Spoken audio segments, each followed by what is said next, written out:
Hello everyone! Magluluto tayo ngayon ng ginisang ampalaya. So yan yung ating ampalaya. Binababad ko muna yan sa tubig na may asin. So ganyan ako kapag magluto nito. Siguro naman kayo ganyan din.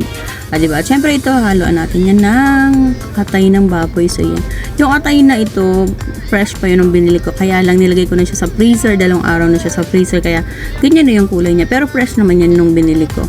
At siyempre meron din tayo dito karne ng baboy. So yan, ihalo natin yan sa gulay para mas lalong sumarap yung ating gulay.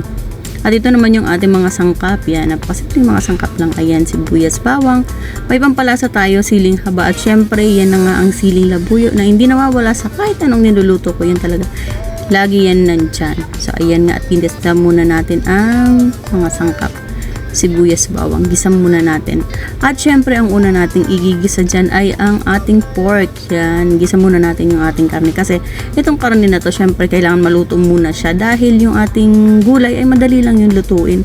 Kaya kailangan luto na yung karne natin para paglagay natin ng gulay, konting pakulo na lang. Luto na agad. At syempre, ayan nga, nilagyan ko na rin niya ng asin para naman magkaroon na ng lasa yung ating karne. So, ayan, lagay na rin natin yung ating atay kasi luto na yung karne. So, yan. Kailangan igisa rin natin yung atay. So, ayan nga at nilagyan ko na rin yan ng pampalasa at syempre nilagyan ko na rin ng paminta. So, yan. Hayaan lang natin yan magisa dahil kailangan magisa rin yung atay para naman yung sangkap manuot din sa ating atay para talaga namang malasa na din yung ating atay. So, yan. Gisa-gisa lang yan. Ganyan. Bago natin lalagay yung gulay. So, ayan, luto na. Kaya, lalagay na rin natin yung ating gulay. So, yan kasing gulay na yan, mabilis lang yan. Konting halo-halo lang yan. Yan, maya-maya luto na agad yan.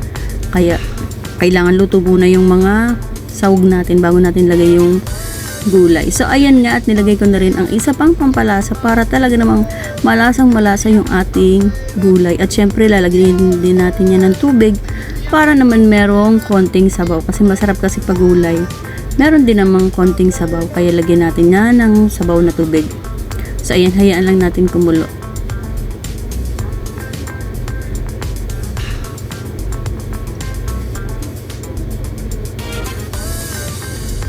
So, eto na nga, tilagay ko na rin yung ating mga sili. Yan, o, diba?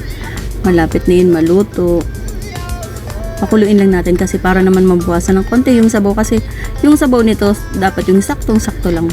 Hindi naman masyadong maraming sabaw. Kaya, hayaan lang natin yan kumulo hanggang tuluyang maluto. So, yan.